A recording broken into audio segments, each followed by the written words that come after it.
guys, good morning. Kung gusto ninyo mataas ang uric acid ninyo guys or gout, inom kayo ng Anlin Original. 'Yan. Tapos maglagay kayo sa milk ng isang half spoon of turmeric guys. Ganito, isang turmeric, ihalo ninyo sa milk. Halo ninyo sa milk, inumin ninyo siya.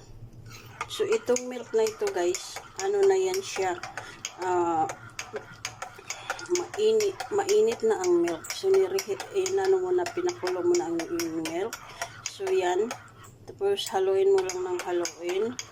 Katapos, inumin mo siya good for 1 month. Ito ang laging inumin mo every morning. Kaya yung gout mo at saka yung sakit ng gout mo, aalis yan. Yan ang maganda sa